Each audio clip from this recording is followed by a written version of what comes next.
Bismillah, walhamdulillah, wassalat. Just kidding. Hi, everybody, and welcome. This is the Apostate Prophet. How is everybody doing? You see how he couldn't finish it. This proved that he was never a real Muslim.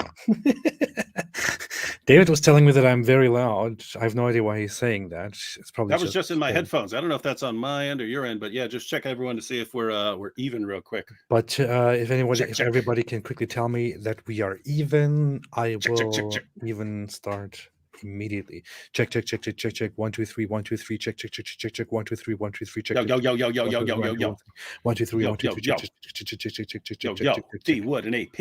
Okay, nobody's complaining. I guess everything is okay. All right, fantastic, wonderful. So today what we want to do is we want to look at a Muslim scholar. Somebody said I'm louder. A Muslim scholar who said what we always say, which is that jihad means fighting for Allah, including offensive jihad, including fighting the disbelievers in order to spread Islam and elevate Allah's message in the true Islamic religion. And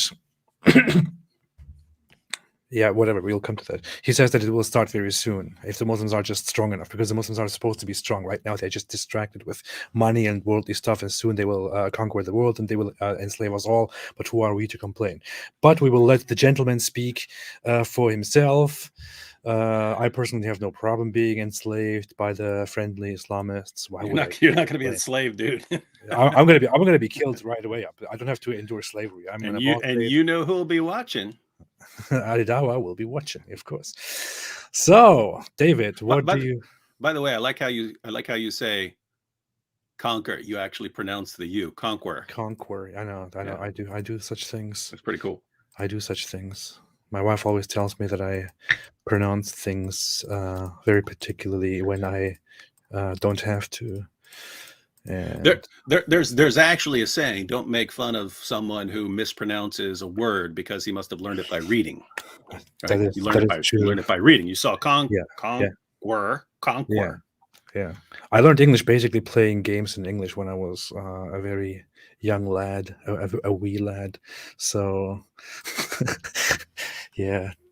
So there's that. So what do you want to say about today's message? Do you have any thoughts in advance before we jump into it, David? Oh yeah, here's what's well, I mean, what's funny is like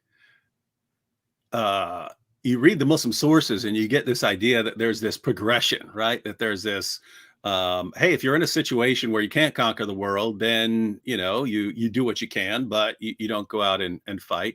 And you get the impression that once your community is strong enough, then you start waging defensive jihad. You teach people a lesson if they mess with you, but you're not subjugating them. You're making sure they don't attack you or persecute you or even make fun of your prophet. But then there's this additional stage where once you are the dominant force, once you're powerful enough, then you subjugate the entire world. And so we started telling people that a long time ago. You're talking, 2006, 2007. I was talking about that. And there were people who were talking about it before me. And you find the exact same thing in Muslim commentaries where they're explaining jihad and they're breaking it down into these different stages. And all the entire time I'm saying that everyone's calling me a liar and an Islamophobe and a bigot and a hate monger, and you're just making this up. And hey, I have a Muslim friend and he doesn't think like that. Therefore, everything you're saying about Islam is false. And then you have, you got people like the good sheikh who's going to say, we're not actually in the right position right now, but in a few decades from now, we're going to be in the position where we can finally go out and, in other words, you're getting to this stage for widespread offensive jihad to subjugate the people. And it doesn't matter. You could be the greatest scholar in the world and be saying this. Somehow you're misunderstanding Islam. And who understands Islam? The politicians, the journalists, they're the ones who really understand it. And your nice Muslim friend in school, that's who understands it. The scholars, the sheikhs, they don't know what they're talking about. That is very, very well put. By the way, we have Allah the Grapist here. That's a good name. Yeah. Yeah, I just noticed that. It's funny.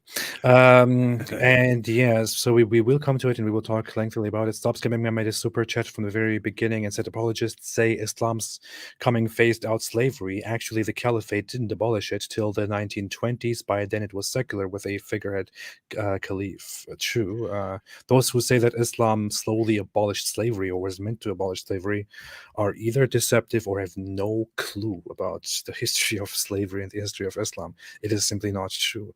Islam did not abolish or intend to abolish slavery. On the contrary, Islam set up a system in which slavery was supposed to exist for the entire time, because Islam restricts slavery to enslaving the enemies and buying, people who are already slaves, or capturing slaves in the name of the former, which the Ottomans, for example, did very much. And as long as Islam exists and keeps fighting in order to spread Islam, that means there will also be a constant influx of slaves, which existed throughout the Islamic history until gladly the Islamic caliphates were abolished. And who abolished it officially at the very end? The founder of the Turkish Republic, who was me. Yeah. And me was Atatürk. I mean, it continues in certain places even today, and I think it continued in Saudi Arabia after that, because I thought it was JFK. I thought it was John F. Kennedy who basically made Saudi Arabia officially end slavery. So it definitely continued in different nations. It was still around, and I mean the last country to criminalize it, not to abolish it, but to criminalize it, was still in this century, in the 21st century. I think that was Mauritania, if I'm not wrong. But so it was still it was abolished in many Muslim nations in the last century. It was criminalized in some countries within this current century. But yeah, we will get to that. Somebody asked us to apologize because we were late. I have no intention to apologize. I'm very sorry. Jordan Peterson says, "Don't apologize ever for anything, even if you're totally wrong." I'm just. He didn't actually say that. All right. Now we want to jump into watching this beautiful video in which this beautiful scholar with the beautiful beard. Hey, he's got water like me. Yeah. Yes. He has water like you? Is that what you said? Yeah, he's got water. I got water. See. You mean all religions are the same. See, I got the mostest water though. You mean he has the water? Yeah, I can also relate to people who have water. He drinks water, I drink water. That's a very good observation. Okay, so are you ready to are you ready to watch this, David? Yep. Fantastic. What is the true meaning of jihad? Can Sheikh please give a specific... Pause it. We all know the true meaning of jihad. Me and Robert Spencer talk about it all the time. It's this internal spiritual struggle against,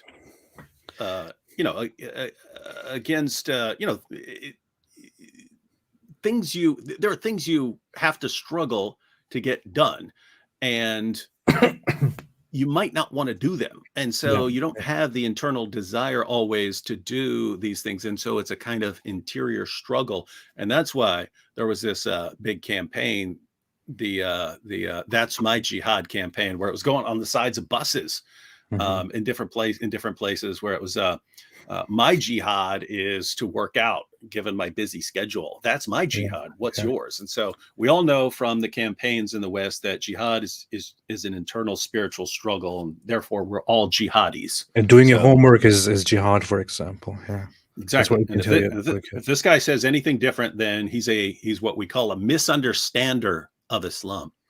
Jihad, and what is the main difference of jihad during the time of Prophet Muhammad ﷺ and the jihad in our time? Thank you. This requires a lecture. But in short, jihad linguistically is to struggle, and technically it is to fight for the cause of Allah.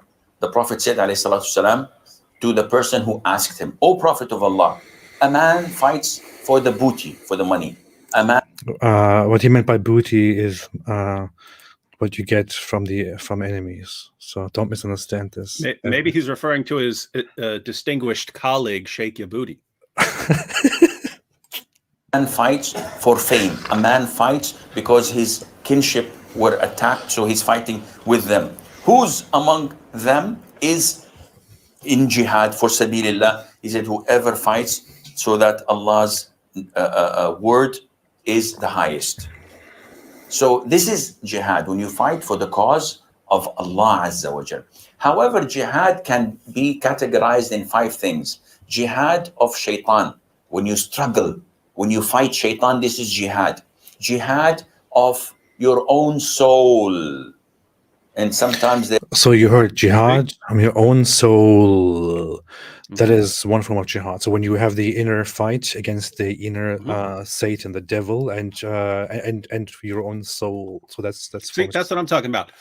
Peaceful internal struggle Yes. against other desires you may have. And who can complain about that? I mean, it just sounds beautiful. You'd be a monster if you complained about that. We're all jihadis, man. We're all jihadis. These are all our tears. These are all our tears. Yeah. Here, let me focus. Oh, whatever. Okay. So we are all jihadis. Wait. Okay. Here. Do it again. Here we go. Okay. These are all our tears. Fantastic. That's amazing. They're both interlinked. Then you have jihad of the disbelievers, the kuffar, mushrikeen, enemies of Islam. Liar. And then you have the Enemies of Islam. Who would say that? Only an Islamophobe would say that. I wonder if there are any examples of enemies of Islam. Like, who would these people be? I bet Al-Jawa could tell us more about that. I wonder if we could find some one day. If we could go around and say, "Hey, who's actually an enemy here?"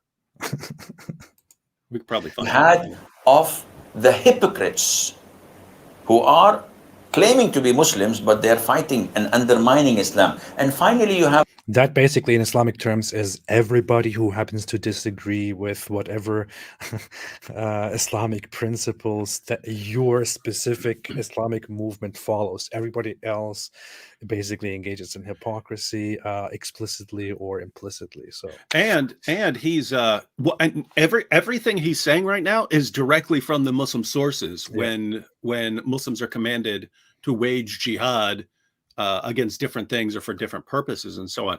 And he just mentioned jihad against the unbelievers and jihad against the hypocrites. You have both of those in Surah 9, verse 73. It's, "O Prophet, wage," it says a struggle or strive hard, but it's jihad. So it's, "O Prophet, wage jihad against the unbelievers and the hypocrites." And so it's not just non-Muslims, it's Muslims who are actually hypocrites. And the reason that's important is one of the main things we heard about ISIS is they're not true Muslims. Why aren't they true Muslims? Because they're killing Shias and they're killing Muslims who disagree with them and so on. Well, gee, where'd they get the idea that you're supposed to wage jihad against hypocrites? Oh, maybe the Quran. And so you're not a true Muslim because you're following the Quran. You're obeying what Allah says in the Quran. And here you even have a very popular Muslim sheikh. I mean, he's popular. What? This guy's massively popular. He's on YouTube. What does he got? Over 500,000 subscribers or something like that? He has 540,000 subscribers. Over 500,000 subscribers, and he's breaking down jihad. Yep, and we're gonna wait. Yep, we want one of the jihad. We got the jihad against the unbelievers. We got jihad against the hypocrites. But if I go on my channel and say, "Hey, there's this thing called jihad, and they're commanded to fight hypocrites, and they're commanded to fight unbelievers," liar, I'll get banned. Yeah, I'll be called a liar. But YouTube will eventually ban that video, and I'll have to fight with YouTube for weeks to get them to reinstate the video if I'm lucky. That's because you're a dirty liar. Okay, we come to number 5. the jihad of the sinners, Muslims, but they're sinners. You have to jihad and strive, not kill them. See, jihad is not only killing. It can be done by words. It's not only killing. Allah Azza wa Jal says about the Quran, and wajahidhum bihi, and you have to have jihad with the Quran. And the Prophet ﷺ, used to encourage jihad by words, like Hassan ibn Thabit. He was the poet of the Prophet ﷺ, and he used to criticize the mushrikeen with poems. And it was much, much more harder on them than swords. And killing them, because people would circulate all this. I mean, yeah, like criticizing people in poems is much harder than killing them, of course. Who can doubt that? The issue is, I'm a little bit disappointed. He's normally a very honest man, but he immediately jumped into just words, although he clearly knows that, and also says and advocates for the idea that Muslims who are sinners within an Islamic society should be disciplined in several different ways, including by lashing and hitting and beating and reprimanding and this and that. So, I mean, he's right. He said jihad against sinners, and it's not just killing. And that's right. It could be chopping hands off. It could be lashes. It can be all kinds of things. But I mean, it's a pretty good breakdown of what the Muslim sources say about different kinds of jihad. The thing is, we're told that like 3 of these things don't exist in Islam. That's what we're told here in the West. Absolutely. Said so and so about your family. They said so and so about your fear and being coward and running away from battle. And all the Arabs would talk about it. So poetry at the time was like CNN, was like news agencies. So these are 5 types of jihad that we make, and the jihad technically is divided into 2 types. In Arabic, they call jihadud dafa', and the second is jihadut talab. Jihadud dafa' is what everyone agrees upon, which is the jihad based on defense. So when someone attacks you, you dafa'. Dafa', you find it in the doors, idfa', meaning push. So far, this is what most Muslims will usually say. They say thus far, many Muslims will agree, and they will say, "Yeah, well, it's defensive. It's if we are attacked, then we fight in defensive wars because we have to protect ourselves. We have to protect our religion and our community." And who can argue with that? I mean, defensive wars. Who is against that? You have to defend yourself. So far, everything is okay, right? And he's going with a very good direction, as it is put in the books of Islamic law. Always, jihad is different forms, different types. One form of jihad is defensive jihad, and I really wonder what the next form of jihad will be. What he will tell us. Internal struggle to lift weights. Yeah, he will probably talk about the human impetus for belligerence. I got myself this thesaurus here, by the way, because I learned that I need to keep it with me and always look up very outdated words so that I can sound better and smarter. Yeah, anytime you want to insult someone, just look up a bunch of words but don't actually know how to use them, but just use them anyway. Yeah, I will do because I mean, think about it. If you're using a bunch of words and the vast majority of your followers don't know, you'll sound smart anyway to them, and they'll think. Well, that's the point. I will use words that nobody will understand, which eventually lead to the fact that my viewers think that I'm very smart, so they will follow me and applaud me whatever I do. And now those who are actually educated, like Michaela Peterson, if she were to hear you, she'd think you're an ultra crepidarian. Perfectly put. All right. So someone attacks your country, attacks your family. What do? It's legitimate. Even the kuffar say you can do it. That is to defend yourself. This was found at the time of the Prophet ﷺ, and it's found until today. The other type of jihad is the one that everyone trying to hide. They're trying to hide it. Oh, they're trying to hide it. What did he just say? He's trying to say that Muslims are trying to hide this. Wow.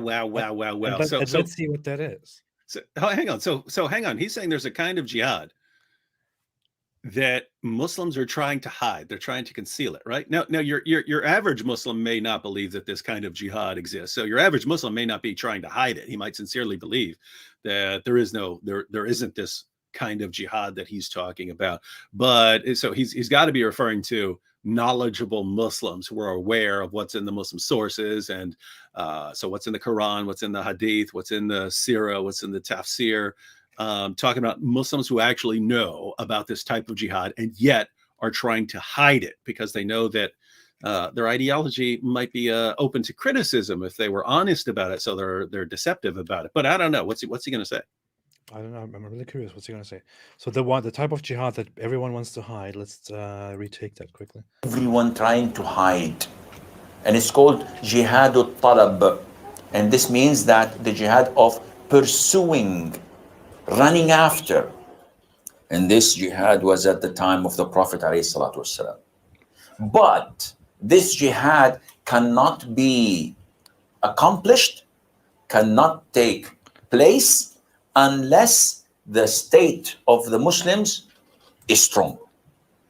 If you don't have a strong Muslim country, who can they pursue or attack? No. Stay where you are. Just try to fix yourself, enrich your people with Islamic knowledge and Iman, then you can go. And what is the reason behind such jihad? Reason To call them to Islam. It's for da'wah.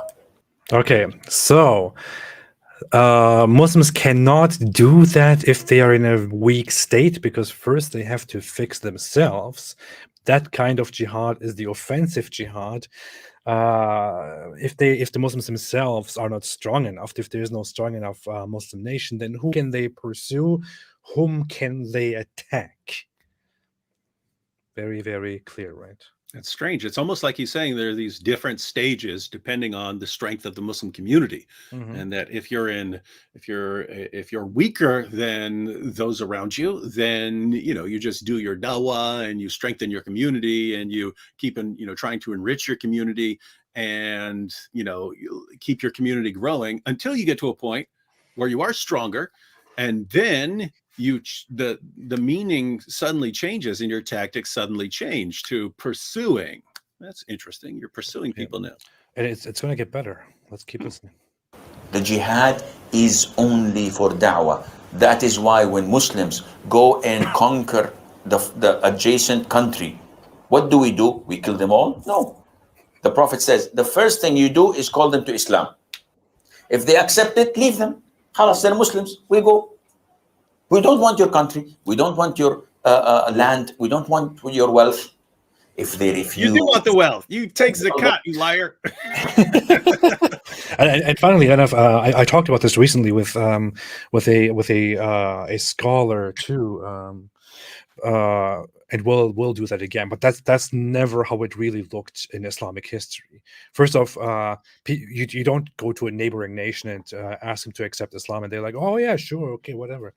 That's usually not how it goes. But even if so, what they originally did in history most of the time is to declare war and attack and invade the population, and then talk about accepting Islam. They didn't go to their door and be like, hey guys, we want to ask you something. Could you please convert to Islam so that we don't have to fight? That's usually not how it goes. It's just an unrealistic, an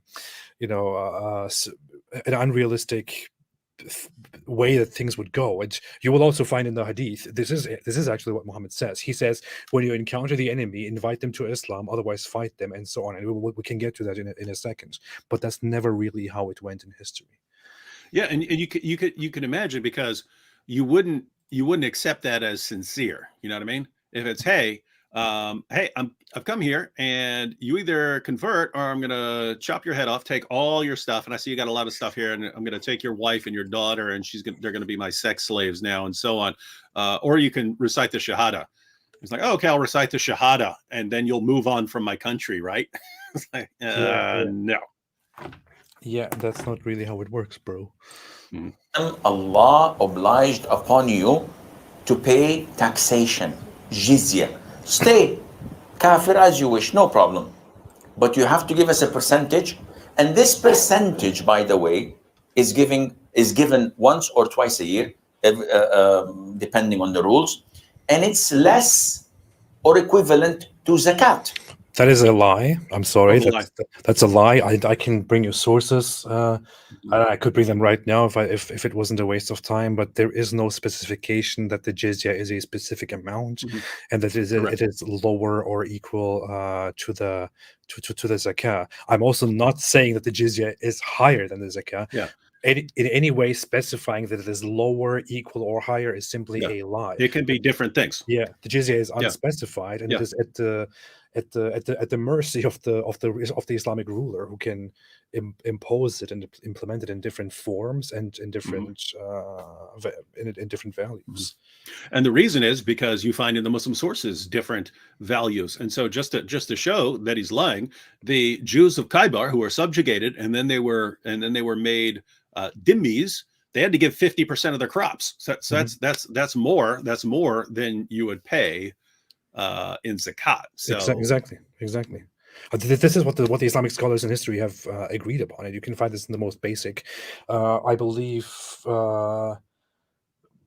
I don't know. I have some fiqh books here. I can go into that some other time. But you will find there that the jizya, the protection money taken from the disbelievers, which you, by the way, imposed on them while humiliating them, as the Quran says, chapter 9, verse 29, and which is imposed upon them in a humiliating way, so that they feel worthless as disbelievers and want to convert to Islam. That protection money can range from a very low amount to a very high amount, depending on what the ruler decides. So you can't say it's lower than the Muslim tax. And really, I have to say, what it really looks like in the Muslim sources is we like the idea of having people who are producing for us and just paying us. Yeah. So we're going to get as much out of you as we can. If you're generally poor, if it's a poor area, we can't get a lot out of you. Okay, we're gonna charge you a little bit. If you're wealthy, we're gonna raise that up again. But it sounds like we're gonna get everything we can out of you without you just leaving and joining a different military or something like that. Yeah, I forgot his name. What was his name? I just talked to him. I just had a conversation with him a few months ago. The same scholar who wrote the book in God's path, how the Islamic history and how it spread and all that. He explains and specifies also that it was the Islamic idea at the beginnings of spreading Islam that you should make subjects of the disbelievers as much as possible. And the first Muslim populations, the first Muslim people, those people who spread Islam, were actually against the idea of quickly converting everyone. They rather wanted people to stay non-Muslims and give them money and give them their goods and whatever they can, because they cared about enriching themselves, because they couldn't see any other way of enriching themselves if everyone just converts to Islam. So there's that. And there's a parallel when it comes to slavery, that there were times when they didn't want slaves converting to Islam, because then it becomes a good deed to free him because he's a Muslim and so on. And so, hey, let's not be sharing Islam with these guys. Yeah, exactly. Somebody said it. I'm talking about Robert Hoyland. I don't know. I have no idea why I couldn't remember his name. Yeah, Robert Hoyland says because you're a fake ex-Muslim. That's true. Yes, absolutely. Your own zakat. And by the way, jizya is not taken from women. You didn't know this, did you? So I'm teaching you new things, mashallah. Sheikh Scholar is a very big scholar. Anyhow. Jizya is not taken from women. Hey, pause it real quick. I just want to point out, I mean, he's breaking it down about jihad, and then jihad against unbelievers, jihad against hypocrites, jihad against sinners, and he's saying that people who deny these forms of jihad, where you're actually pursuing people, you're going after people, what I call offensive jihad. People who deny this stuff are liars, and you can tell by the laughter. There's a room full of people, right? That's what people don't get their minds around. One, he's speaking on YouTube, so he's using YouTube to spread this to tons of people. But he's also, I mean, he's right in front of people, and we're told, hey, no one believes this. Well, he's clearly got a lot of a lot of followers who are in full agreement with him. So interesting stuff. That when if I say exactly what he says, and I say this is what Islam teaches, I'm a racist, Islamophobic, hate-mongering bigot for saying it. It's just an insane world. This is an extremely common belief within Muslim society. Let's be honest about this. Some people who are culturally a little bit informed will probably say, "Oh, aggressive jihad doesn't exist and all that. It's all just a lie. Don't believe the media." But when you actually get into the conversation, they know that this is true.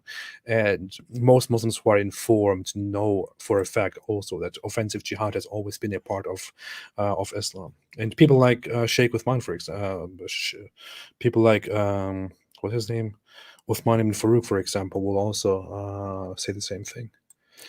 Yeah, he's funny because you can actually put the source right in front of his face, and he will say it means the opposite of what it's saying. It's interesting stuff. It's a funny thing. It's taken only from men who work and can produce. So we take jizya, and in return, when enemy comes and attack your country, you don't fight. We Muslims protect you. Subhanallah, for this little money, yes. And you enjoy sitting in your homes and in your country. And wow, such a good deal. Normally, but the rule is for sharia. Sign me up. You do not open nightclubs. You do not fornicate in the streets. You do not. No, sharia. In the streets, that's what we do. Yeah. wait. I have to stop fornicating in the streets. By the way, these are very extreme examples, given from an Islamic perspective, I say. That's not all there is to it, and he knows this very well. I mean, this is very well established within Islamic law, Islamic jurisprudence, within Islamic history. It doesn't simply restrict the non-Muslims who pay jizya as lesser beings from doing stuff like opening nightclubs and fornicating in the streets. It also prevents them from doing some very basic things, such as expressing their own religious beliefs loudly, or considering themselves equal to Muslims, considering themselves equal before the law to Muslims, going to Muslims and inviting them to their own religion, having their own religious symbols out in public, and so on. Fixing the roof of their church. Yes. So there are so many restrictions put upon the minorities, the religious minorities that are allowed to live under Islam when they pay protection money.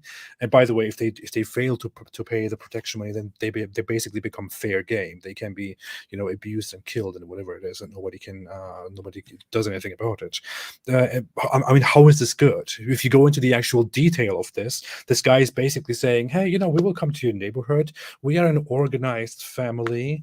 You don't have to join us. You just have to pay us some amounts of money, and we will protect you from the bad guys. But hey, if you fail to pay us, then you will be in deep trouble. What does it sound like? Yeah, and I mean, think about it. It sounds exactly like the mafia. And notice that the parallels, right? It's hey, we're coming up to you, and you need to give us a percentage of what you make in your business. And if you do that, then you're under our protection. And guess what? The mafia will protect you, right? You're their gold mine. You're giving them a percentage of the money that comes into your business. If someone else comes in and tries to lean on you and take a percentage, they're going to take care of that problem for you. You're not getting their money. We're taking their money.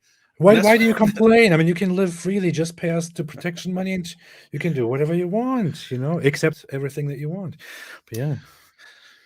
Wow. Very, very such a good deal, though, isn't it? Yeah, fantastic. What a wonderful deal. I almost want to do this. Oh, I'm an apostate. I would be killed. Oh, so, yeah, I'd be killed too for criticizing Islam. So it's a good deal for regular people, apparently. Yeah. So everyone who is not known for criticizing Islam and for leaving Islam, you can make a deal. Unfortunately, for us, it's too late. You live your life, you marry, you have children, you enjoy your life, but publicly, Islam rules. If they refuse, then we have to fight.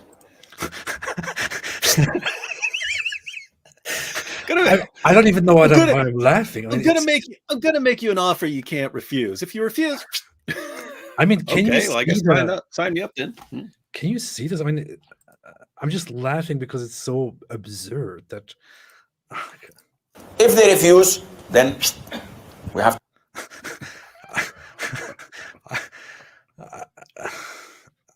Well, I don't know. What can I say, man? What am I supposed to say? to fight. You say, yeah, If we fight you, we agree. then That is the we rule. capture you, you become our slaves, and we take your land, and you take because you refuse. I give you two good options. Two good options. This is the strength of Islam. But nowadays, forget this. Maybe in the So here, this is the strength of Islam. This is the strength of Islam, everybody. Why do you even complain? I mean, we come to your land, we Two good invade options. you in your safety, and we give you two good options. Convert to Islam, accept all our beliefs, or become our subjects to everything that we tell you to do, and give us your money, and we will protect you and take care of you. If you don't do that, we will fight you and kill you and enslave you. But, I mean, isn't this so reasonable, guys? Please, man. Yeah, so you either we come to your land and we offer you these options, these three options here. One, you can convert and believe everything that was ever said by an illiterate 7th century Arabian caravan robber and just accept him as your pattern of conduct in all ways. Or two, you still obey the commands of that illiterate 7th century Arabian caravan robber, even though you don't believe in him. You still obey him anyway. Or we chop your head off. So yeah. Good deal, right? And it's funny because notice what he said. This is Islam. That's what he's telling us. This is Islam. When we're in a position to do it, those are the options that you'll be given. I mean, don't be stupid. If we say that's what will happen if they get in a position there or they can do that, we're evil and immoral and liars. It's amazing stuff, man.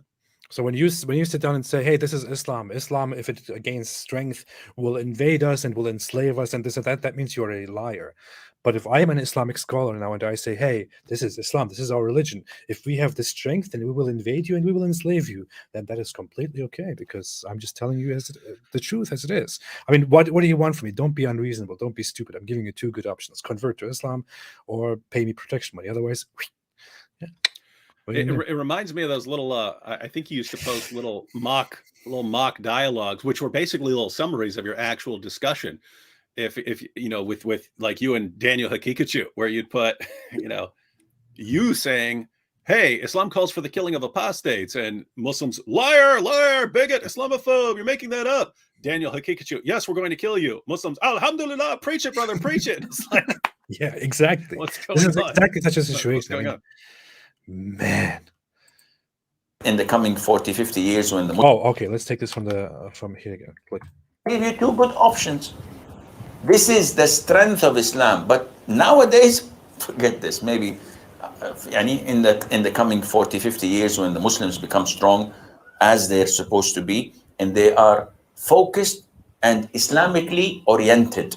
Now we're not Islamically oriented. We are. Did you just hear that? Did everybody just hear what he said? Play it again for him. Did everybody just catch what he said? I will play this part again. Did everybody catch what he said?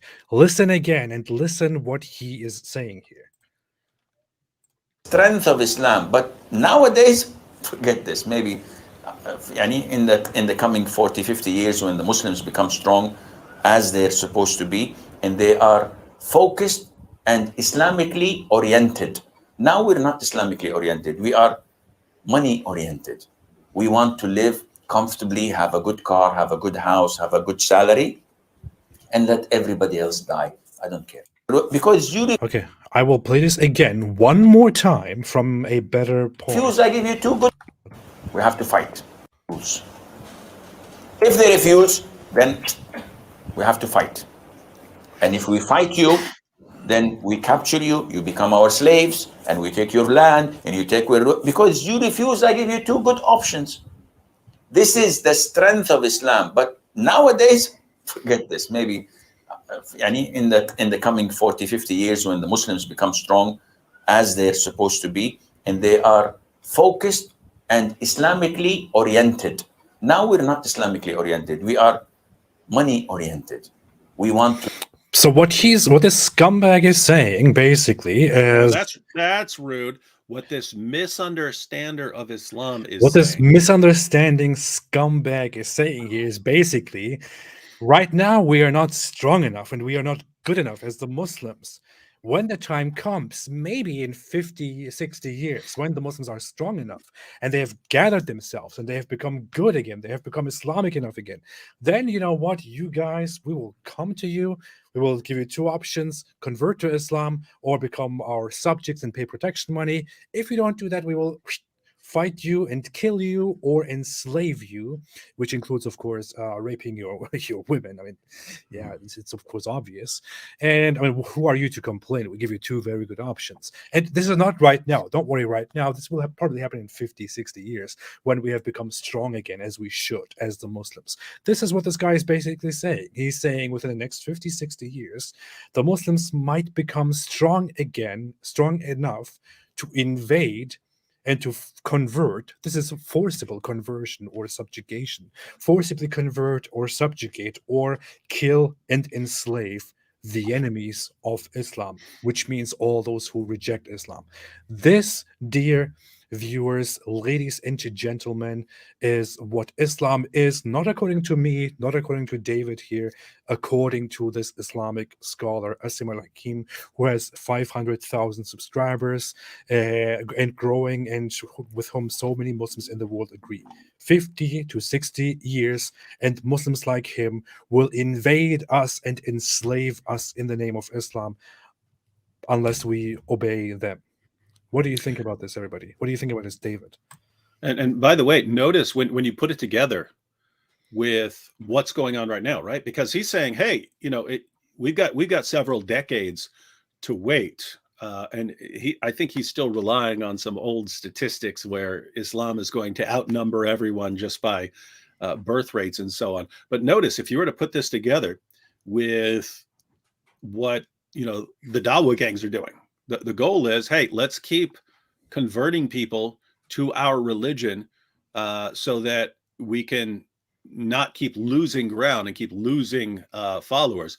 We need to do our dawah well enough, and we need to get on enough people's podcasts and so on. We need to get the word out and get enough converts so that 50, 60 years from now, then we can just wage jihad and conquer and slaughter them all. And that's really the real goal of the Dawa gangs. Is they know that apostasy is increasing rapidly. That's why they're in a panic mode about it. They know that there are still extremely high birth rates in Muslim countries. So it's like, you know, it's like they've got a leaky bucket and they're trying to plug all these holes in the bucket so that, you know, they can eventually reach that critical mass where they can do exactly what this guy is saying. But it's exactly what you get from reading the Muslim sources. It's exactly the pattern that you see in the life of Muhammad. It's exactly what you see generation after generation after generation doing. If you're too weak, hey, let's all get along. Let's all get along. No, we're not going to subjugate you. And then as soon as you have the strength, well, you subjugate everyone. And he's saying right now, hey, we're in one of those stages where other nations are much more powerful than us. It's not in our best interest to go around trying to subjugate them because they would crush us. And therefore, hey, guys, just focus on spreading Islam. Just focus on spreading Islam, strengthening the Muslim community, so that when the day comes and our numbers are strong enough and our community is strong enough, then we will go out to the entire world and we will give them these three options. You either convert, or you pay us and obey our rules anyway, or exactly what we say. Exactly what we say Islam teaches. This is amazing. I don't even know. I'm speechless right now. It's just we talk about these things all the time, right? And it just seems like, I mean, some people just make it look like this is just some thing that we talk about, and it's not a big deal. Here we have a Muslim scholar, a Muslim preacher who is very popular. And this guy is not ISIS. He's not he's not any of those. He's not Al Qaeda. He's not one of those you know, extremist groups that go around blowing themselves up or anything. This guy is just a regular Muslim scholar and preacher and teacher who is popular and who is getting extremely popular on the internet. And many regular people from around the world who are not by any means extremists, as they are called and grouped in the media, for example. Many people follow this guy, and he very openly and clearly says, maybe not today, but maybe in 50 or 60 years, when the Muslims are strong enough as they should be, then we will go around and we will invade you, and we will tell you to convert, to pay us protection money, or otherwise we will fight and kill you and enslave you. What are you going to do? I mean, this is not what I'm saying. This is not something that I'm just putting on a thumbnail for whatever it is. This is what this guy actually says. This is Islam according to this Islamic preacher. This is Islam according to the Muslim masses. This is not Islam according to me. I wish it was just Islam according to me. I wish we were just making this up. It's not. This is Islam according to this Muslim preacher, and according to the Muslim masses, and according to the Muslim books of law and history. And it's notice, I mean, if I were a Muslim, like suddenly right now, if I, God forbid, if I converted to Islam, I would believe exactly what he's saying. The only disagreement I might have is whether he should be saying it on YouTube, right? I might disagree and say, hey, you need to not let people. Doing that is like, you're about to play a football game and you're just putting your playbook out there, right? You don't want people to always know the playbook, right? So I might disagree with him about whether he should be saying it publicly, but I wouldn't be able to disagree with what he's saying. And think, if you're an honest Muslim and you're familiar with the Muslim sources, what is he saying that you could disagree with, apart from whether he should be announcing this to the public? Yeah. Wicked Felinas made a super chat and says, very disturbing. Where is this planet where people fornicate in the streets? Does the red light district know? If so, that light will shut forever. Man, that's like upside down world. Hey, I've seen that world. It's the same world where non-Muslims urinate all over their bathroom walls. You know what I mean? Remember that world? Right? Isn't it amazing when you say hey, Muslim scholars, Muslim debaters, what are unbelievers like? They're just running through the streets fornicating, and then they go into their bathrooms and they urinate all over the walls. That's what they do. And it's like, really? That's what unbelievers do. That's what Daniel Kikic was literally telling you during the debate, right? That's what you non-Muslims do. You still just want to, this is where you want to come, of all the places in the world. You want to go to the place where everyone's just running through the streets fornicating and urinating all over the place. Yeah. It's pretty funny when you have to just lie about the opposition to make them sound disgusting to your listeners. Yeah. That is funny. I mean, I went to Amsterdam, which is very well known for its red light districts and stuff like that. People weren't fornicating in the streets, so I have no idea where this fantasy world takes place. That's what it is. If you don't accept Islam, that's what you do. Man, oh man. So, but yeah, everybody be prepared, because this is not what I'm saying. Don't say I'm being Islamophobic or encouraging Islamophobia. This is what he's saying. So be prepared. It's the Sheikh who's being Islamophobic. Sheikh Asim al-Hakim says, be prepared, because in 50, 60 years, we Muslims will be strong enough to come and knock on your door and tell you to convert to Islam or become our subjects and pay protection money. Otherwise, we will kill you and enslave you. What are you going to do? What are you going to do? Who can complain? Who can argue with that? So prepare, everybody. Prepare for that. Do you want to? I'm very curious if there is another video that he made more recently in which he also talks about jihad. It's only 3 minutes long, and so I was wondering what he says there, if he adds anything to that. Do you think it's worth looking at? You could. And if I were him, I would say, based on some advice of my fellow scholars, I would like to abrogate what I said in this other video. And what I'm saying now is peace and tolerance. That's what Islam's all about. Yeah. And we only fight about very mild, minor things. We would never, ever talk about slavery because we don't like such things. Now let's see what he says here. Know that jihad is divided into two types: defensive and offensive. The offensive jihad is not applicable at the moment. It requires the strength and the power of the Muslim Ummah. Defensive jihad is when someone attacks you. So you defend yourself. Nobody says, just stay there and let them slaughter you like sheep. No, you have to defend yourself. But there is a limit when defensive jihad is illogical, in the sense that there is 100 of us and 1,000 of them. We don't have to fight. What to do? Run. But don't fight in order to get killed, because this would annihilate Islam in that area. Listen to these two verses from the Quran. In chapter 8, verse 65 and verse 66. Allah says in Surah Al-Anfal, O Prophet, motivate the believers to fight. If there are 20 steadfast among you, they will overcome 200s. And if there are 100 of you, they will overcome 1,000. What is the ratio? 1 to 10. So in the beginning, this was the ratio. You are 100 and there are 1,000, you cannot run away. Fight till the death. Allah says in the following ayah, now Allah has lightened your burden, for He knows that there is weakness in you. So if there are 100 steadfast among you, they will overcome 200s. And if there be 1,000, they will overcome 2,000s. So the ratio is 1 to 2. And you cannot run away. You have to fight and remain steadfast. What an irrelevant thing to talk about. I mean, he's just going by the mathematic formula that Allah gave him.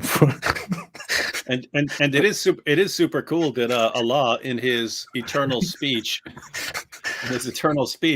has these different rulings that He's interpreting as different rules, and Allah will say, hey, if you're outnumbered 10-1, you fight to the death. And then people complain, oh, well, yeah, it's also in my eternal speech. Now we're making it 2-1, not 10-1, 2-1. But I included that in there for some reason, knowing that you'd have a problem with it, and then I would fix it. Yeah.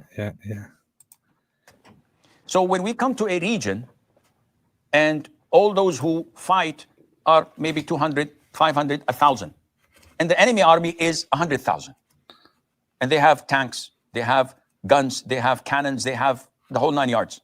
The Air Force is with them, and you have nothing but stones or AK-47 with a number of rounds only, or a handgun. This is definitely not the right time to fight, because you are fighting a lost battle.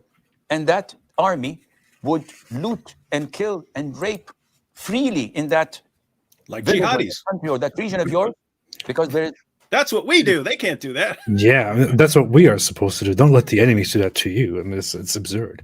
Right? It would be horrible if someone did that. Who could even think of all that horrible practice? Wait till we get strong enough, then we'll do it to them. And for him to do so, fighting insurgents, fighting the rebels, trying to allocate them. So I hope this answers your. Okay, so it didn't really add much to the prior speech at all. I also understand now why he gave that speech. He's talking about several insurgent groups within Muslim countries that are fighting a hopeless fight and only harming themselves. Notice though, what he's saying, he's not explicitly calling it 3 stages. Mm-hmm. But it's exactly the same thing as 3 stages, right? I mean, you put the videos together. He's talked about offensive jihad, when you're actually going out and subjugating the world. He's talked about defensive jihad, but he's saying you actually have to be strong enough to fight. You have to be able to actually be in a position where you are capable of defending yourself through violence. And what he was saying there is, if you're not strong enough to do that, right? If someone could just totally overwhelm you, you don't even fight. You don't even fight in self-defense. You don't even do that. And so what is that? Well, that means there are 3 stages. There's a stage where you can't hope to win in a physical confrontation with the unbelievers, in which case don't fight. 2, there's a stage where you are strong enough. You're not strong enough to subjugate them, but you're strong enough to fight defensively. So don't let them mess with you. Stand your ground, fight to the death. And then 3, there's another stage where you're going out and subjugating the world. Look at the life of Muhammad when he was the persecuted prophet in Mecca, who couldn't hope to win a physical confrontation with the unbelievers. They weren't allowed to fight even in self-defense. Right? They were, hey, let's all get along. To you be your religion, to me be my religion. No fighting, not even in self-defense. Then later he goes to Medina. He forms some alliances. He's got way more followers, but not enough followers to subjugate Mecca, not enough followers to take over Arabia. And then what is it? You get the commands to fight defensively. If someone's attacking you, persecuting you, things like that, or even criticizing you or making fun of you, then you can fight back to teach them a lesson. But then later, when he's the most powerful force in Arabia, then fight those who do not believe in Allah, and you fight until religion is all for Allah. And so you get these three stages in the Muslim sources.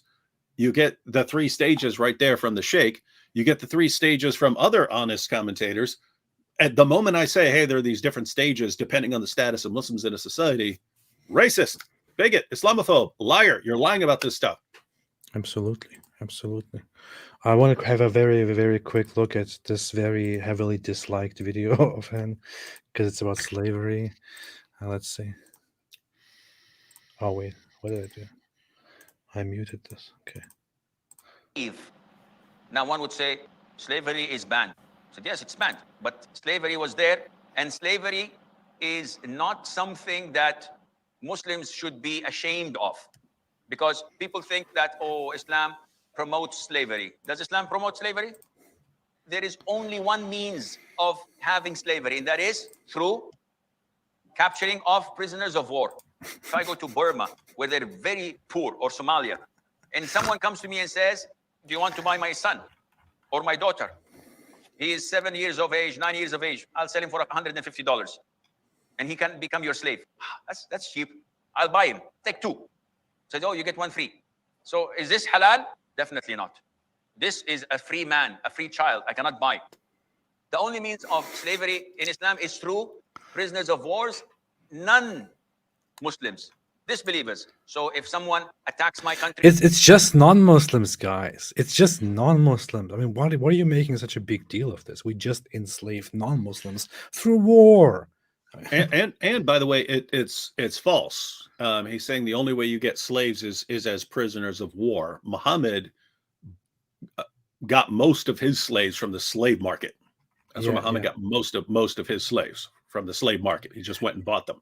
Yeah, he kind of makes it. I think he, if I missed that, he goes into how you cannot buy a free person and turn them into a slave. And that would be correct, but that's also a very strange thing to point out. Who thinks of that anyway? But you can buy a slave. You can buy a person who is already a slave and make them your slave. That is completely possible. You can buy, sell, and trade. Yeah, Muhammad himself bought and sold slaves and told others to sell slaves and to gift slaves. So that is all part of Islam. This is normal. I, with the army, defend my country, and we get prisoners of wars. What do we do with them? Send them to Guantanamo. No, we enslave them. Oh, this is against human rights.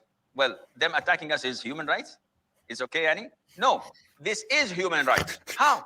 He's a slave. He's like an animal being sold and bought and not having rights. Yes, but this is for his sake. Come on. How can it be for his sake? When a surgeon goes to your son and cuts open his stomach to remove a tumor, is this for his sake or not? Definitely. He's bleeding, he's in pain. Yes, but this is for his sake. Likewise, this disbeliever who was an... What a stupid analogy. This is one of those moments where you think, oh, wait a minute, why would you make such a dumb analogy? I don't even know. Come on, AP. People need tumors removed, so don't complain when I enslave you. What an idiotic analogy.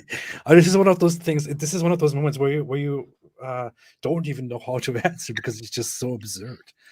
Islam. I can execute him and get it over with. But what I'm giving him is an honest and decent life. I feed him from what I eat. I clothe him from what I wear, as the Prophet ordered, alayhi salam. Not only that, the Prophet, alayhi salam, in the Quran and in the Sunnah, whatever you do, expiation, free a slave. So if I have intercourse with my wife during the month of Ramadan while fasting, this is a sin. It invalidates my fasting. What to do? Free a slave. If I'm driving and I kill someone by mistake, expiation, free a slave. If I tell my wife that I don't want you and I am not even going to touch you, you are exactly like my mother, then I feel remorse and sad, and I would like to continue living with her, free a slave. If I say, Wallahi. So That's he's in the basically, Quran. That's in the Quran. yeah, he's basically saying that freeing a slave is something that you can do to make up for something terrible, something bad that you did. This is not exactly a great point. It's also not exactly a great point to argue in front of people who value human freedom and life. This is basically like saying, look, you can also give money in charity to make up for your sins.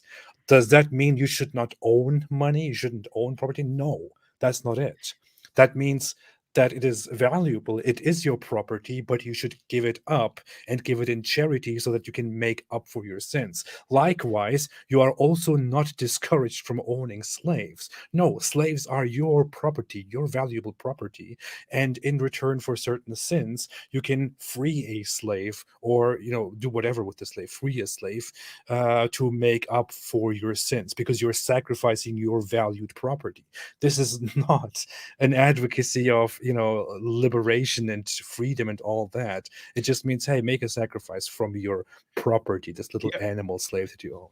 Yeah, and it was kind of like he was saying, hey, it's good to have slaves, so because they come in handy. If you do something bad, then you've got some credit. Some credit on hand to fix that. So I mean, think about it. You want a good 100 slaves. If you mess up regularly, you're going to want to keep 100 slaves on hand. Oh, I did that. I said, may my wife be like my mother. I got to fix that.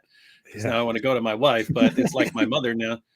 Again, that's in the Quran, Surah 33, verses 4-5. But that's where, if they wanted to say, hey, stay away from me, there's may you be like my mother, or may you be like my mother's back, meaning I'm not gonna approach you for sex. And so if you have a lot of slaves, that is like having a high credit limit, which you can always use in case you need something, or you need to you're in a bad situation, you messed up, you sinned, so you can use some of that credit, which is a slave, and just give that away.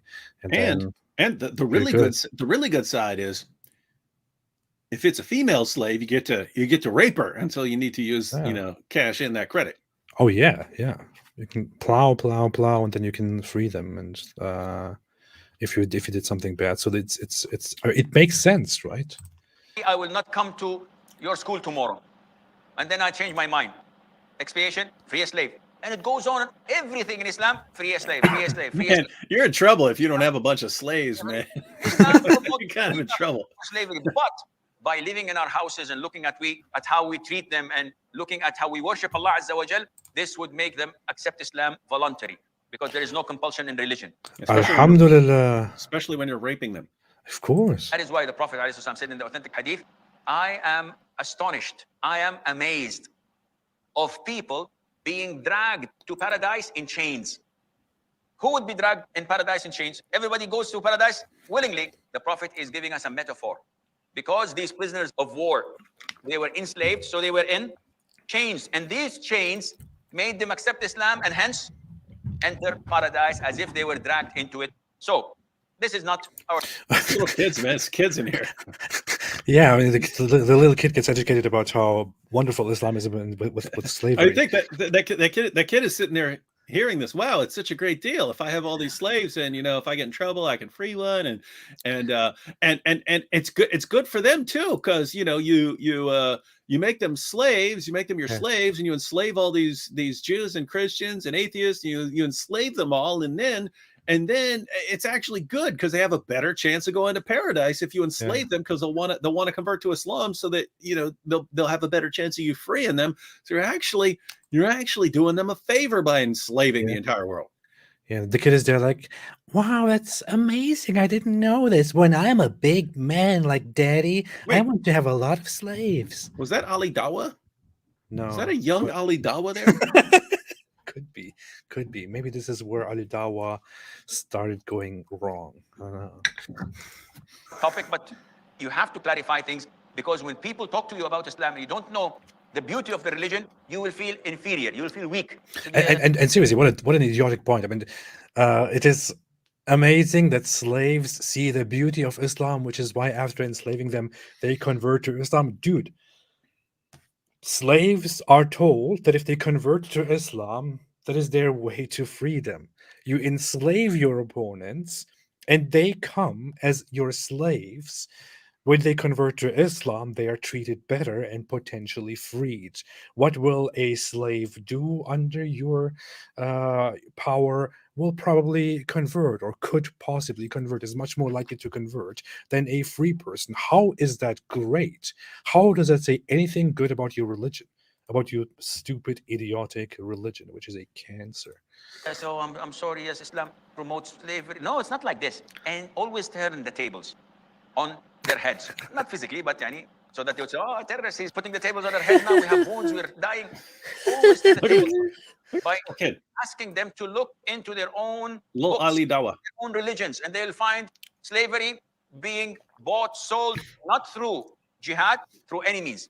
As long as you can capture someone and sell it, then this is permissible. In Islam, alhamdulillah, it is the greatest religion. Wait, was that Ijaz Ahmed? Why? So, no, go back. I think that was a little Ijaz Ahmed, because this is clearly an old video.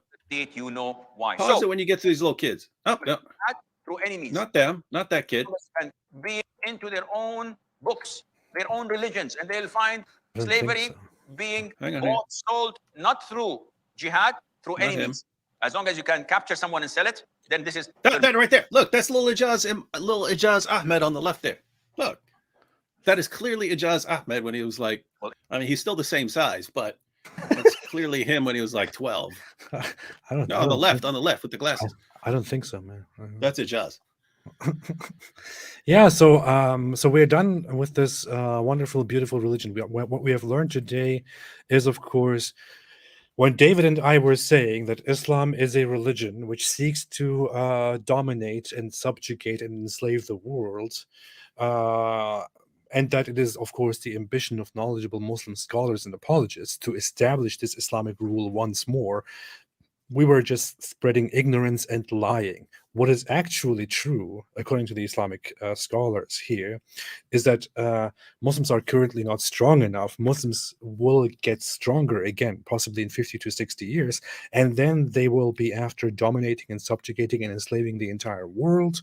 And this is what they are after, and this is what Islam is. So we were clearly wrong, and they were clearly right, although we are all saying the same thing. This is very good to know. Mm-hmm. What are you going to say? What are you going to say? Nothing. What are you going to say? And what can you say? We were right. We're right all along. What can you say? And now we want to go into some beautiful little pieces. Here is Muhammad saying, I have been commanded to fight against the people till they testify that there is no God but Allah, that Muhammad is the messenger of Allah, and they establish prayer and pay zakat. And if they do it, their blood and property are guaranteed protection on my behalf, except when justified by law, and their affairs rest with Allah. So Muhammad himself says, I have been sent to fight the people until they basically convert to Islam and become our little things, become one of us. And if they don't, yeah. Here's Muhammad in Sahih Bukhari expressing his very nice desire for jihad. He's saying, by him in whose hands my life is, were it not for some men amongst the believers who dislike to be left behind me, and whom I cannot provide with means of conveyance, I would certainly never remain behind any sharia setting out in whatever. Where is this, man? Okay, I would love to be martyred in a lost cause, and then get resurrected, and then get martyred, and then get resurrected again, and then get martyred, and then get resurrected again, and then get martyred. So Muhammad, I just want to kill and die and kill and die and kill and die and kill and die and kill forever. Muhammad, the great moral example for all humankind. All he wants to do is just kill and die and kill and die and kill and die and kill and die and kill and die. It's amazing, man. It's amazing. What a religion. And yeah, here is a long hadith, one of many, in which Muhammad explains, I'm not going to read the whole thing, but in which Muhammad basically explains that if you encounter the disbelievers for a jihad, you're supposed to give them the options, convert to Islam or pay us the jizya, or be killed or become slaves and so on. And yeah, I mean, what are you going to say? What are you going to do? This is how it is. It makes sense. Facts. It makes complete sense. David, today we have presented to the world something that everyone needs to see, but that nobody will see again because nobody cares about the truth. What do you say? Yep. But just so you know, Islam is not defined by what's in the Quran, what's in the Hadith, what's in the Sirah, what's in the Tafsir, what their scholars say. Islam is defined by your nice Muslim friend. If you have a nice Muslim friend, go to school with a nice Muslim friend, you know a Muslim that you work with, whatever that Muslim feels, that's true Islam, not what's in the Quran, the Hadith, the Sirah, the Tafsir, not what scholars are saying. It's what your Muslim friend feels. That's true Islam. Yeah. What the Muslim scholars and apologists are saying, everybody, you have seen it right here. You can make clips of it. Please make clips of it. Please clip that part. Please share it. Make it concise so that people can see it. I'd make a 1-minute video of him going. They are saying, he's openly saying, I don't care about human rights. I mean, is that human rights? Them fighting us? We want to fight. We want to spread the word of Allah. We want to impose Islam on you, and we give you two very nice options. I mean, why don't you accept those two nice options? Become a Muslim or become our subject and pay protection money. Otherwise, and we will kill you and enslave you. I mean, who can complain about this? This is what he thinks, and he says this shall happen within the next 50, 60 years when Muslims become stronger again, because right now they are weak. Please, I mean, I just want to say this all day long because this is just so obvious. It's more obvious than anything that I could put out or that David could put out here. It's just right there from that guy's mouth. Clip it, sell it, clip it, spread it, show it to everybody. Show it to your neighbors, to people on Twitter, on Facebook, on Instagram, to your, I don't know, children, to your grandparents, to your grandchildren, your cousins, your friends, whatever it is. Show it to your representatives and politicians and to whoever it is. This guy here is a popular Muslim scholar and apologist, and is clearly saying these things. We are not making them up. And clearly saying it on YouTube. On YouTube, right here on YouTube. I get banned 2 or 3 times per month on YouTube just for saying something about what Islam teaches. And it's always something I can show right from the sources, or it's something where I'm making a mockery of or something like that. But 2 or 3 times per month, I get banned for saying something about Islam. And this guy is talking about subjugating the entire world and forcing the entire world to make a decision. You either convert or you accept dhimmi status. And keep in mind, not everyone is even allowed to have dhimmi status. You're talking about Jews and Christians there. So atheists do not have that option. And so you take one of those options, or that's it. Yeah, that's it. Okay, we're going to go to super chat. But keep in mind, because it's amazing. That's fine, right? Like, notice, as you pointed out, Ali Dawa's saying, fine, we're doing our dawah. What we're going to do is we're going to go out, we're going to do our dawah, and finally we're going to get the Islamic State, and then we're going to kill you. We're going to kill you because of what you believe, and we're proud of that. And he's fine. This guy, guys, we're not strong enough now, so just lay low, keep strengthening the Muslim community until we're strong enough. Then we're going to slaughter everyone who doesn't accept either to convert to Islam or dhimmi status. And we're going to kill you. We're going to kill you and take all your stuff unless you accept our options. They're openly preaching what they're planning to do and what their intentions are. But you've pointed it out before. If you were saying that about them, you'd be banned. If I were saying that about them, we would be instantly banned because these platforms just set the bar so incredibly low for them. They could just be talking about how they want to slaughter. I mean, you're talking about slaughtering millions and millions and millions of people, and the platforms are fine with that. It's amazing. But hey, they give you 2 very reasonable options: convert to Islam or become a subject and pay protection money. I mean, don't be stupid. And speaking of videos that are on YouTube, which say such obvious things, Let's quickly do a recap here of this very beautiful video that is still on YouTube, and YouTube apparently thinks there is nothing wrong with it at all. Just this little part here. Too quiet. What? It's too quiet. What do you mean quiet? I couldn't hear him. You are quiet. You hear him? Oh, wait. You're right. You're really embarrassing us, AP. It's taking the mick out There of we me. go. This is a part of our religion. There's a reason to it. Yeah, there's a reason why there's Yeah. a capital punishment, because people like you, little weaklings who leave their religion and cause corruption in the land by spreading it, the capital punishment in Islamic law would be applied to you. We have We no have no doubt. doubt. We have no doubt of that.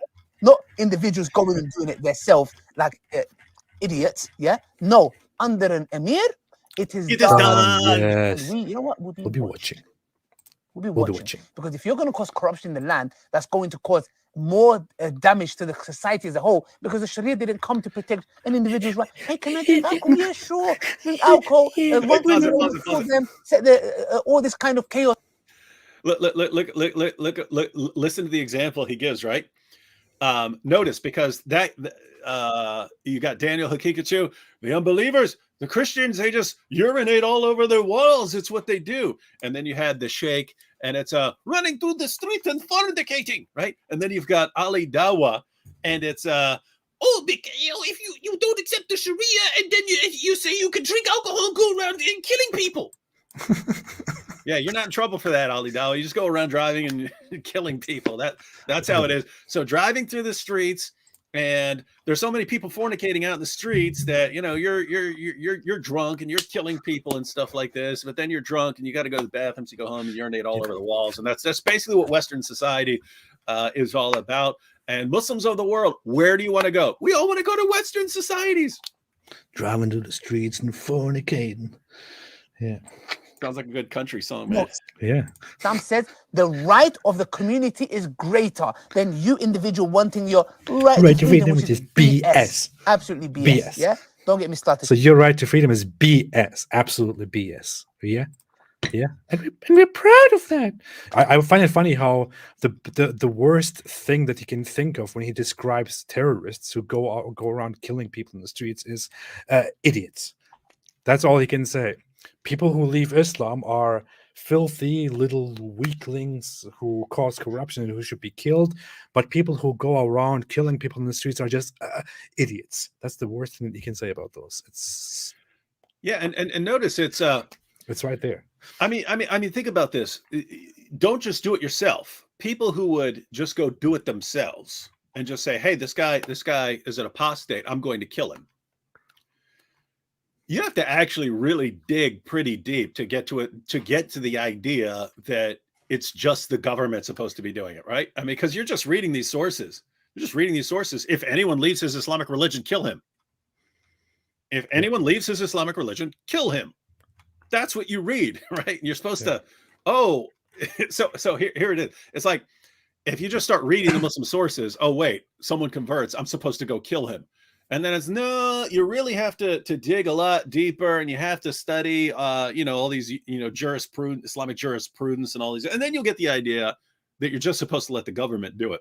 Yeah. Like, hey, you guys might want to be a little more clear, because I mean, he's saying you're just an idiot if you just, I'm doing exactly what Muhammad said. Muhammad didn't say if anyone leaves his Islamic religion, then let the Islamic government kill him. You're saying, hey, kill him, right?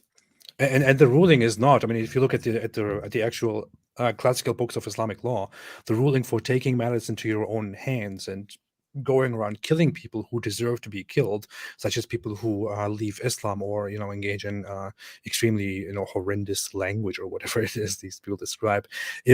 People who take matters into their own hands are not committing a huge crime, which is why he can't think of anything worse than idiots. They're just engaging in, a little misdemeanor. They're just doing something they're not supposed to do, and the worst thing they can receive is a punishment that cannot be worse than the lowest form of punishment given for a crime. That's what the books of Islamic law say. So the ruler can just say, hey, you shouldn't have done that.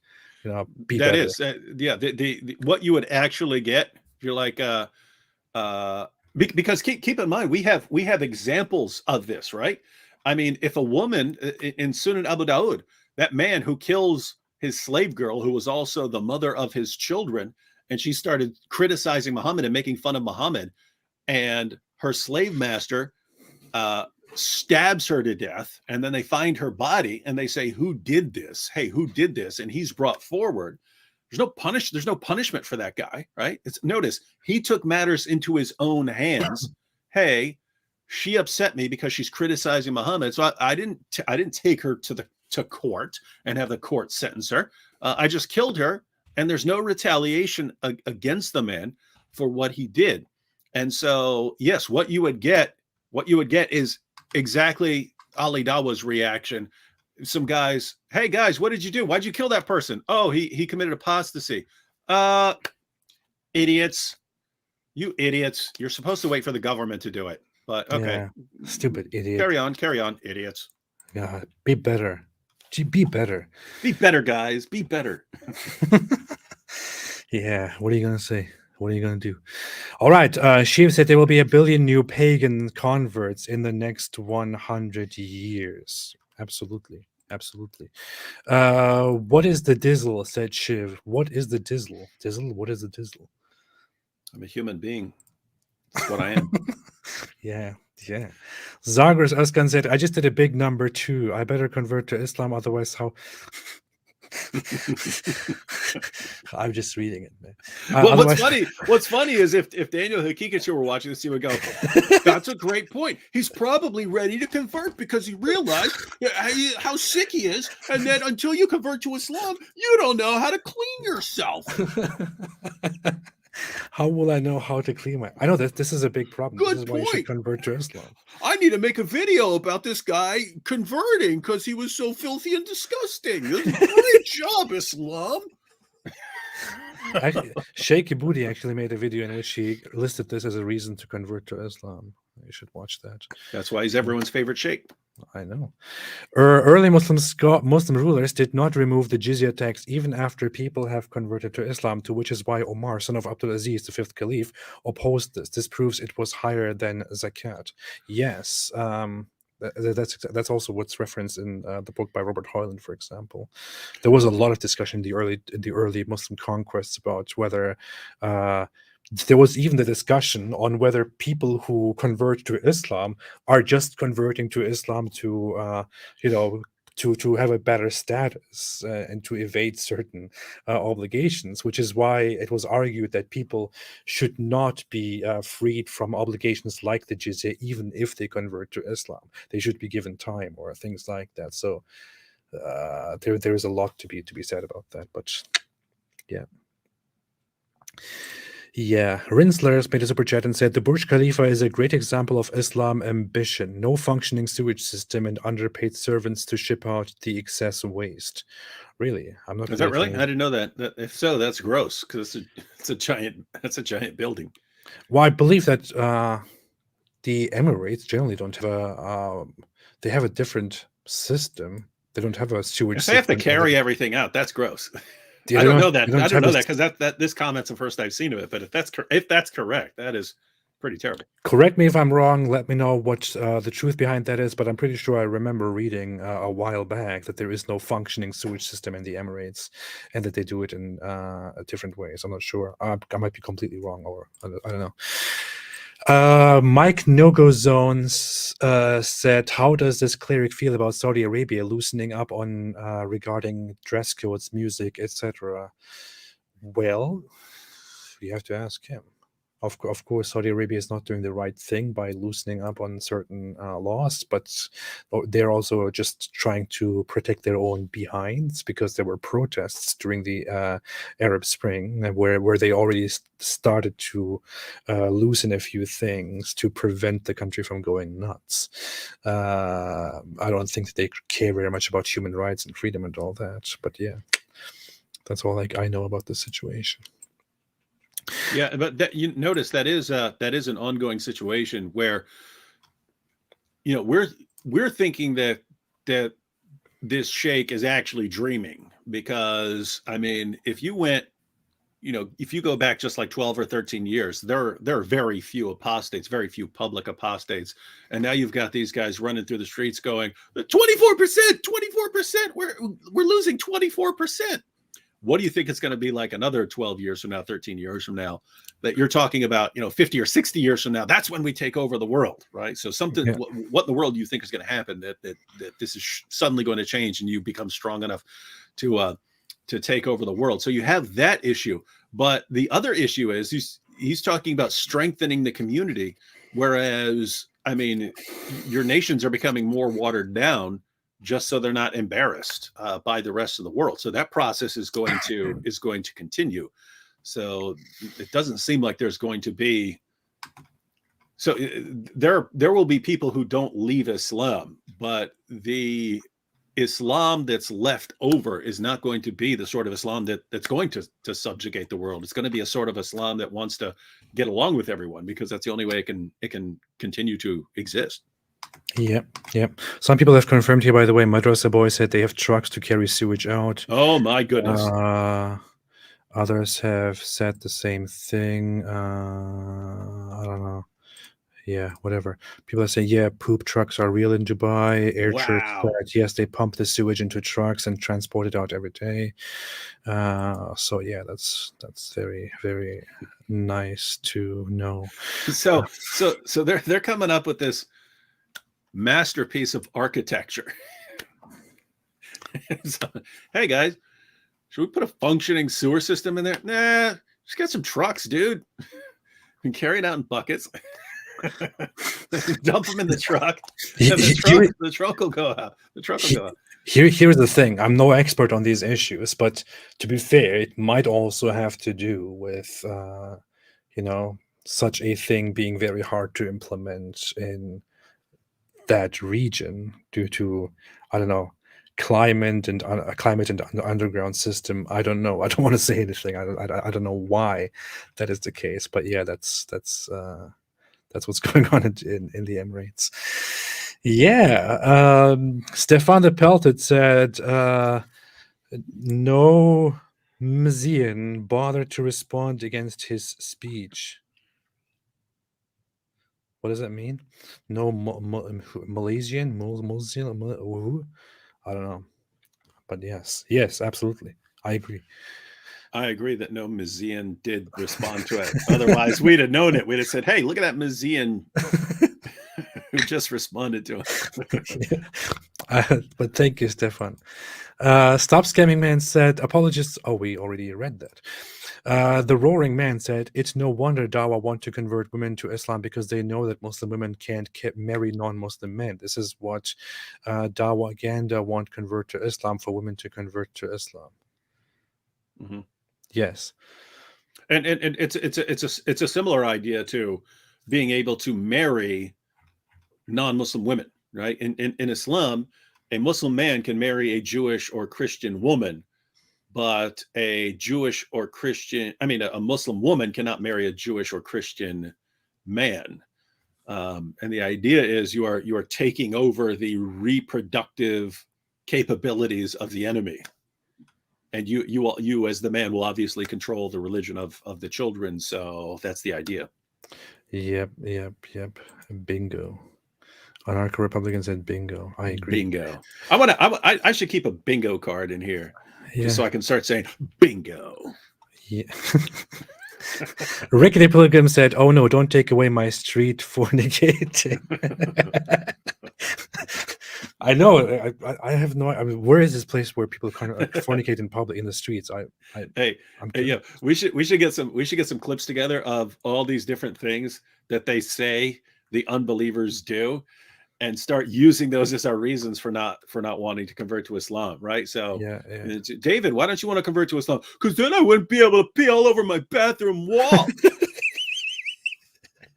I mean, I love that. I love peeing all over my bathroom walls. I love the ceiling and just dripping all over the place. That's an unbeliever's paradise. So I don't want to convert to Islam because you guys will make me be clean. The Kafirs. And then added to that, I can't even run down the street fornicating afterwards or smashing into people drunk with my car. Huh? You think I want to convert to that religion that's going to stop me from doing all this fun stuff? The unbeliever's paradise with P trucks. Muhammad Abdul said, that is funny, isn't it? I mean, they're hauling out, they're hauling feces out of their greatest architectural achievement with buckets and dumping it into trucks to go pour it out in the desert, and they're saying we pee all over our wall. This is funny stuff, man. Oh my God. What a religion! What a religion! What a religion, man. I wonder how the sewer system in Mecca works, but I want to look into that at a different time. Muhammad Abdul said, well, he's right that Muslims are money-oriented. He charges $100 for 30-minute consultation. Maybe he's saving for the next 40 years to invade countries. Well, yeah, maybe I should do that too. Hey, we should give him $100 for 30 minutes of I know. That's what I was thinking. Join us live. I was thinking that I should pay him $100 to join me for 30 minutes to talk about things here. That's funny. Bring him young PB.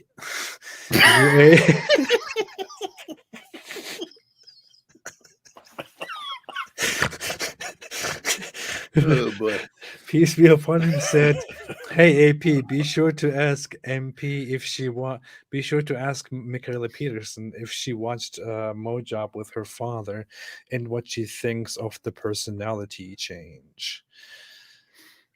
That's a good thing to ask. I already announced Michaela Peterson said that she's very willing to have a conversation here on this channel, so we are currently making the arrangements, and we will have a conversation as soon as possible. Should be very nice. I just don't want to talk too much about Jordan Peterson. I want to talk more about her, but whatever.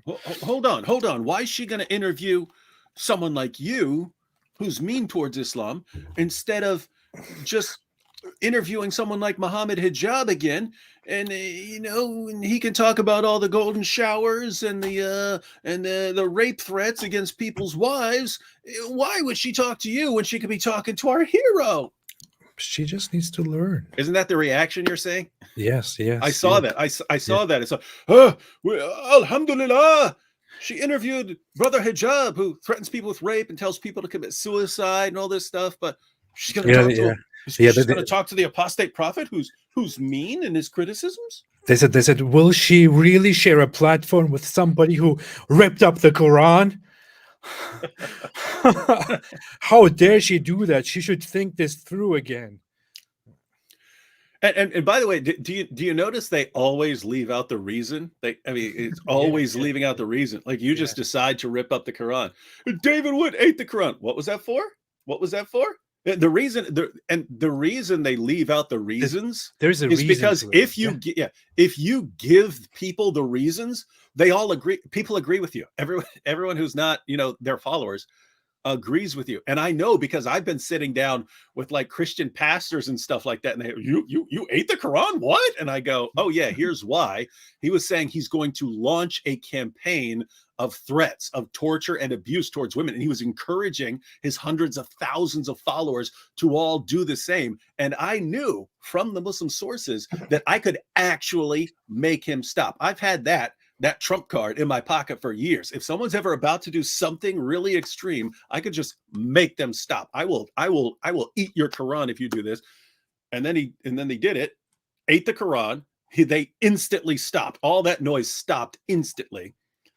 And when you break it down, even I'm sitting there again talking to Christian pastors who are horrified at the idea of being so offensive. They go, "Oh yeah, you had to do that then," and they take it for granted. And so that's why they have to leave out the reasons. If it's, "Hey, you're protesting," all these people saying, "Yes, it's wonderful if you're killed because you left this religion," and you're saying, "Hey, what's more valuable, this book or my life? I don't believe in this book, so obviously a human life is more valuable."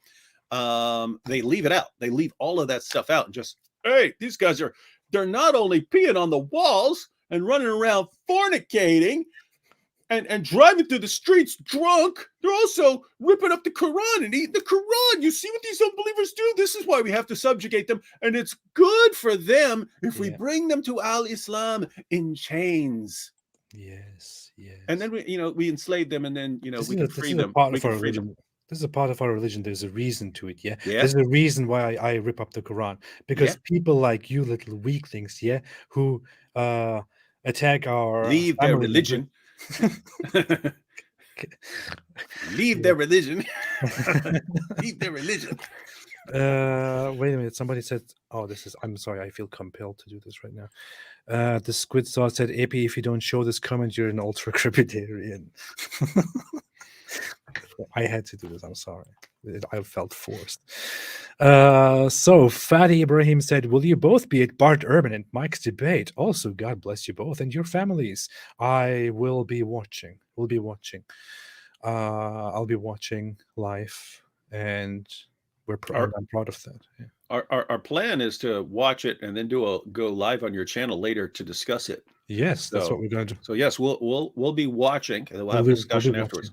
We'll be watching. We'll be watching. We'll be watching. We'll be watching. Dublin Holmes said, in January 1990, the mosques in Kashmir played Islamic message, convert, leave or die. We went Kashmir without Hindu men and with Hindu girls and women. 500,000 Hindus exodus from Kashmir. The Kashmir Files is what he said, is what Dublin Holmes said. I haven't watched it. I have. In all honesty, I'm not really intending to watch it. I'm not really. You should. I'm gonna make a review called "A Christian Reviews the Kashmir Files." You should make a video called "An Atheist Reviews the Kashmir Files." Here's the thing. I checked a few things. Like I saw parts of it, and I checked a few things because they stuck out so much. Some certain details, like numbers, and that's an issue. But there is an evidence. There's evidence that there are some great discrepancies and some big misinformation in the film. There are like they said, it was 4,000 pundits who had to flee and so on. And I've seen estimates ranging from a few hundred to several hundred to 1,300 and so on. So you do get, but that's the sort of thing. That's the sort of thing that I'll probably point out in a review. And so, but I mean, I'll say this: it was a well-made movie. I didn't have. I mean, I'm thinking, Slumdog Millionaire was a phenomenally made movie and so on. But I've seen some really poorly made Indian films. I've seen plenty of poorly made, American and European films and so on. But I was thinking it was not going to be a well-made movie, but it was a very well-made movie. But yeah, I actually watched Slumdog Millionaire in a movie theater. I don't know why I did that, but I actually did that, and I thought it was a well-made movie. But yeah, this whole Kashmir Files, I don't know if it's like I might have a look, but I don't think I will bring that here on this channel, because this is just these topics, the regional issue of the Indian subcontinent is not something that I want to talk about any further. I just think it invites a lot of stuff that I don't think this channel is for, and that I don't personally want to concern myself with. I think it's made for other people. So, just to be clear, you have jihadis violently oppressing a certain population, and then a movie about it, and then both sides are enraged. You're talking $1 billion on one side and 1.6 billion on the other, a massive chunk of the world's population. And you could say, "Let me give you my perspective," and you're saying that's not your stuff. I just think there's so much misinformation and so much stuff going on. Whatever reaction I would give to it would be misguided and out of touch. Yeah, that's just my own esteem, I didn't want to review it without looking some of the stuff up, and it's basically they've combined various things that did happen, right? And they combine them like they're all part of one narrative. And so you have the convert, leave or die and so on, and then the people being forced out and so on, and then you have like a massacre at a camp, but that was from like a completely different scenario. Like they make it look like it happened like right after, within like a year, when in reality it was like, I think like 13 or 14 years later, something like that. And then they combine it to where a woman gets cut in half there, when that was also a different incident, and so on. So they're basically cramming in a bunch of stuff that has happened, that's all connected to the story. But I mean, but there is, it's basically embellishing upon things that happened and stuff. But I know what you're saying, because I know that I'm going to make a review and I'm going to say, here's what's right about the movie, and here are some things that you could disagree with or something like that. But I know I'm going to get a bunch of Hindu, how dare you say that it wasn't this many, or that was exaggerated, or this didn't happen, and so on. So yeah, it's but yeah, I mean, I would encourage people to watch it. Just make sure you look up some of the details. Sure. And go watch it by all means. The last time the Palestine-Israel thing flared up, I also gave the same stance about that, by the way, and people know this. I said, hey, I don't want to talk about it. But yeah, that's my stance right now. So Abdul Ilm said, this should be an eye-opener to so-called secular Western non-Muslims who defend Islam blindly, believing the fake peaceful image shown by modern Muslims. It should be. And please, everybody, I reiterate it once more. I want to make a video about this again. Please share clips of this guy, Sheikh Asim al-Hakim, or share part of our reaction earlier with the public, with everyone. I mean, this is stuff that people have access to. It's right here on YouTube. People can access it right here. The guy says that in 50, 60 years, Muslims should be strong enough to subjugate and declare war on the world and enslave you and me. Not me, I will be killed, but enslave you. That's what he says here. I mean, to spread it for the sake of whatever it is. Yeah, and that's by the way, that's actually I mean, that is an important point for even for people who don't believe that Islam says that you should be killed, as an apostate. Even people who don't believe that Islam calls for the violent subjugation of the world.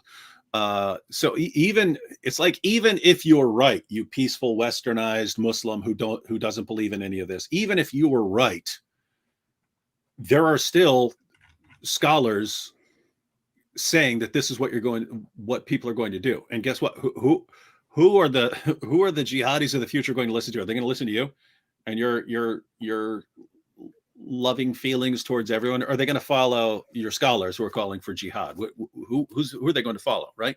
And so if that's the situation in your religion, and people are going to be listening to their scholars who are calling for jihad, and they're not going to listen to you, how dare you get mad at us for objecting to this religion which is producing this? Absolutely. TD said, free book on jihad, hundreds of Islamic references in Arabic, English. Visit site of Arnab Mubashir. There you have the recommendation. I think I did visit, actually, and there were some good sources. Friedrich August III said, why does the scenery in this clip look like an evil government in a 70s movie? Okay, that was in reference to that one movie with the kids and him talking in the front. Yeah. I noticed that too. It looked very strange. It looked very creepy. Just to bring up the context here. He's talking about this scene here, I believe. This scene right here. It does look a little bit weird, doesn't it? Uh-huh. Yeah. There was a very poor adaptation of 1984, and it kind of looks like that. It kind of looks like that movie. So anyway.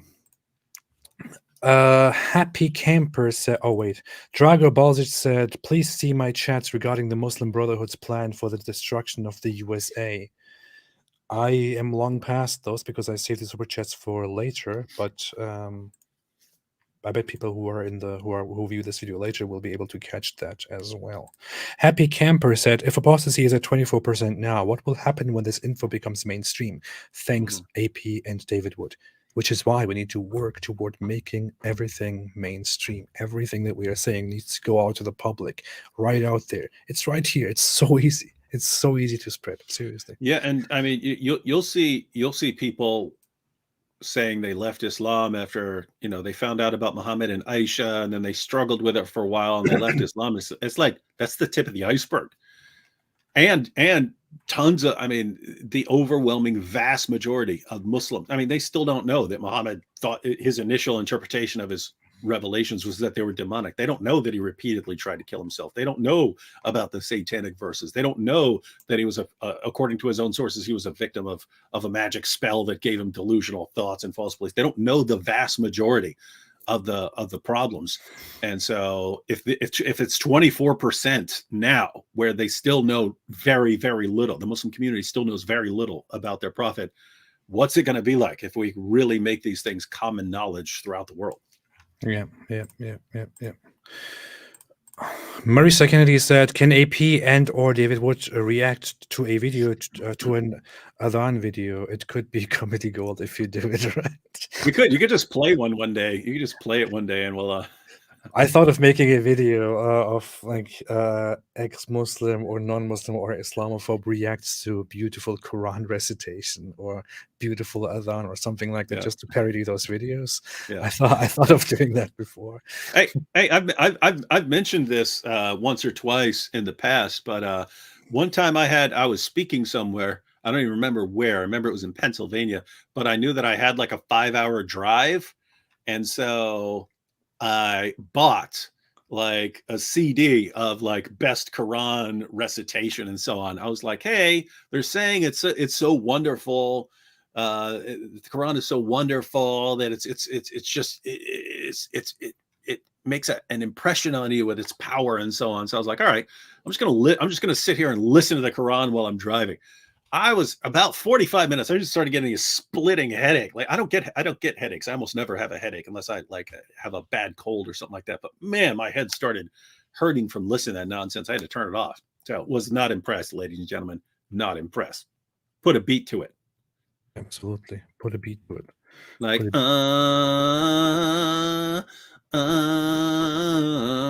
what I mean?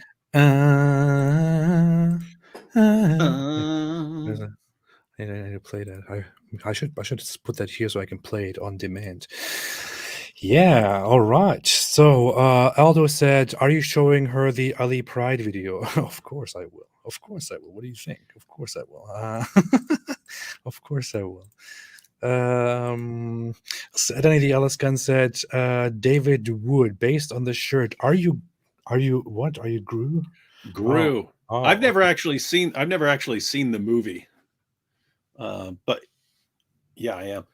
You So, are. I think Gru. I think Gru is the like evil criminal genius from the thing, but he becomes a good guy. But no, I just have this because it sounds like you. Years ago, my wife got Minions shirts for everyone in the family and so on, and this was just in my drawer. Doesn't that sound like so David? I wore it. Mm-hmm. The evil guy who becomes good. Yeah. Joseph Costa said, AP, you should make a video on Quran contradictions. Long overdue. I actually had that planned 2 years ago, and I even prepared a list of Quran contradictions and wanted to make that right after my scientific mistakes of the Quran video, but then everything kind of got messed up, and I never got back to do that. Along with that, I also wanted to make factual mistakes or historical mistakes of the Quran. I wanted to make 3 such great documentary videos, and I have the lists actually ready. I just didn't do it yet. So, man. And finally, Crimson Shadow said, please talk about Lo Siu Hong's case in Malaysia. Is that, who is that? I don't know. Who is that? I do not know. The person who was sentenced for, I don't know. Was it a few months back?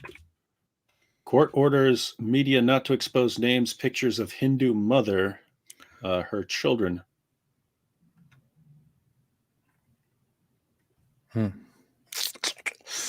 I do not know. I need to look into that. I don't know anything about the case. That's all I can say at the moment. Yeah. So that's all I can say about that at the moment. All right, boys. I'm sorry for saying boys. I know that there are not only boys here. Yeah. Dean Dunn said anarcho-republican. Bobby said Andreas Valdez. You said, Ridwan, I know you won't ignore it. I have no idea what you're referring to, but yes, I will not ignore it. Rude Reptile said somebody, where is Palestine in Google Maps? Said it is Skenderov. Alhamdulillah, AP saying the Quran is deceived by Allah, said Yahweh Mkadesh. Algerian INFP said ha ha ha ha ha ha. Aldo said LMAO. Super chat made by Selster68 didn't say anything, just made a super chat. I appreciate it very much. Thank you so much. You are helping us keep this channel up, and continue our work toward a better future. Thank you so much. We appreciate your contribution. You help us continue peeing on all the walls. Without you, we wouldn't be able to pee on all the walls. Without you, we wouldn't be able to fornicate in the streets. Without you, I couldn't afford the whiskey that I drank to drive down the street and kill people. Yes. Gotta love these guys, man. Jensen said, you both could, Jensen, however you pronounce it in your language, wherever you are, said you both should do a Quran chapter by chapter critique of 30 minutes in context of Hadith 114 chapters. You mean all of them in 30 minutes or 30 minutes for each chapter? I don't know. That sounds very complicated. But that's a good idea. I've always wanted to do that. I've always wanted to do a lot of things. I'm also coming up with a country song. I'm going to lay this out, but it's going to be like driving down the streets. No, driving around fornicating in the streets. Something like that. Gotta get home so I can pee on the walls. Yeah. Driving on the street, fornicating. Peeing on the walls. Down the street, something like fornicating, that. Gotta go pee on the wall.